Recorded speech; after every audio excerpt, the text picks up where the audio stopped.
بسم الله الرحمن الرحيم والصلاة والسلام على سيدنا محمد وعلى آله وصحبه وسلم أما بعد. السلام عليكم ورحمة الله وبركاته. codka aad maqlaysaan wax kale ma aha, waa caleemankii oo dhulka ku soo daadanayo. Geedkan aad u jeedaan sidaas u weyn, caleemihiisa saan bay u soo daadanayaan. Daaditaankana ma aha qabow dartiisa ama waqtigii barafka oo la gaari rabo, bal waxa waaye abaar. Abaarta UK aad iyo aad u daran tahay. Saa u jeedaan dhulkan wuxuu ahaani jiray dhul cagaar coos wada ah oo doog ah oo lagu ordo oo aad iyo aad u qurux badan. Maantana waa kaas cooskii wax ka nool ma jirabo. Dhulka waxaad moodaa inaad Afrika safaanaheeda joogtid oo kale. Dhulkaana looguma talagelin, laakiin geedaha ku noolaani karo. Tusaale ahaan geedkan haddeer aad iyo aad u shaqeynayaa. Macnaha hadday wax kala sheegayso waxa waaye geedo Afrika loogu talagalay inuu geedkan yahay oo ubaxan sameynayo ee shinnidana sidaas u isticmaalayso. Meeshaan oo dhan waxa ka shaqeysanayo waa shinni.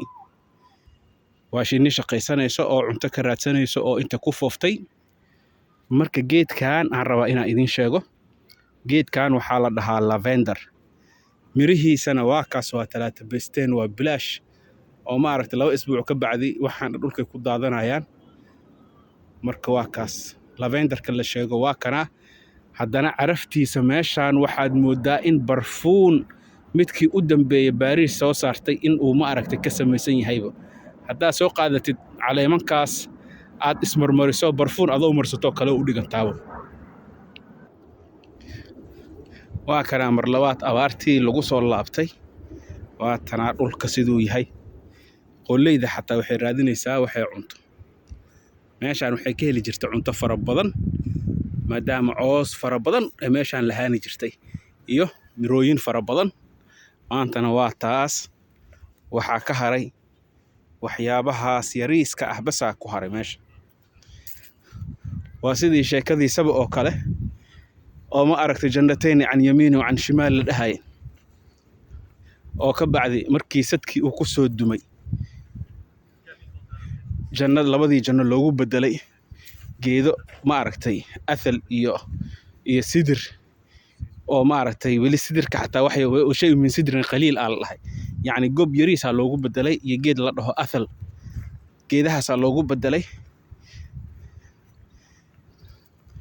Marka meeshaan haddeer cooskan oo kale camal haddaad fiirisid cooskii kale sidaan waaye, kanna sidaasuu u shaqeynayaa. Marka macnaheedu waa maxay? Geedkan waa geed adkaysi badan. Ubaxaas uu sameeyaa. Soomaaliyana inay ka bixi karto geedahan oo kale camal way ila tahay oo fiyoorahaas quruxda badan sameynayo.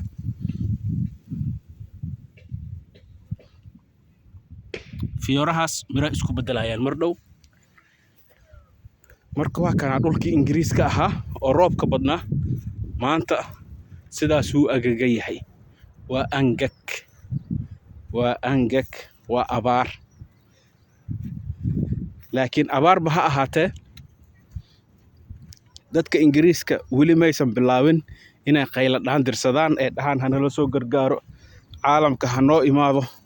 Intii saf la soo geliyo bur iyo bariis iyo maxaa la dhahay 3 xabbo timir iyo saliid loo keenayo weli maysan gaarin. Sababtoo ah way sii shaqaysteen oo horay ee waxooda meel u sii dhigteen. Wixii 1 sano iyo ka badan la cuni lahaa maqsin ay ugu jirtaa. Bur ha ahaado, qamadi ha ahaado, wax walba ha ahaado way u sii diyaarsan tahay. Ma aha sida Soomaaliya oo kale camal oo bilooyinka abaaraha ah dadka dhan ma aragtay la dhahayo baahi iyo macluul la dhimanayaan. Dadka waa burburan yihiin, waa ladan yihiin, barwaaqay ku jiraan. Sababtoo wadankii dawladdiisa ku dadaashay iyo boqoradda wadanka xukunto waxayna sameeyeen maxaa la dhahay food security wax la dhahayo cuntadii meel ay sii dhigteen. Yacni waxaan abaarta la sheegayo waa daahiro dabiici oo ilaahay keeno oo ma aragtay dadka markay ku badato ma aragtay waxyaabo qaarkood ma aragtay la tusaayo xooggooda iyo siday yihiin oo kale camal. marka haddeer abaartan sanadkan ee tahay uu roobka soo di'in bilooyinka soo socdo iyo ma aragtay bilaha winterka macnaha waxa waaye abaarta way kasii daraysaa Ingiriiska. marka laakiin way usii tabaabushasteen oo cuntadii la cuni lahaa sanadka soo socdo iyo tii kusii xigtaba maxaa la dhahay baqaaray ku jiraan. baqaarahaasaa un laga soo bixinaa, markaas cuntadaasaa un la iibinayaa. laakiin waxaa kaloo cajiib ah iyadoo aysaan abaar u tahay waxaa jira geedo special oo ma aragtay abaarta u adkaysani karo. geedahan ma aragtay fiyooraha samaynayo waa lasoo qaadi karaa, Soomaaliya waa laga beeri karaa. ayadoo ay saas tahay abaar haddana weli waxaa jira geedo oo ma aragtay iska qoyan oo qoyaanba ha sii ahaadaane weli maxaa la dhahaya fiyoorihii ubixii ay qodaan, sida haddeer geedkan oo kale oo quruxda badan oo jaallaha oo ma aragtay shinnidii ee weli ma aragtay daaqayso ay ku fooftay. waa kaas.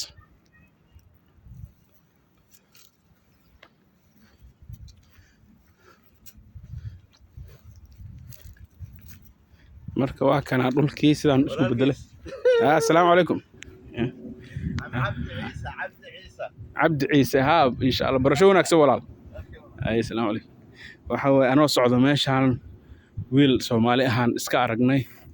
marka maxaa la dhahay Soomaali meel walba joogto waa wada walaal, waa wada ehel, waa wada qaraabo. marka abaartii waa taas ishiina ugu bogta.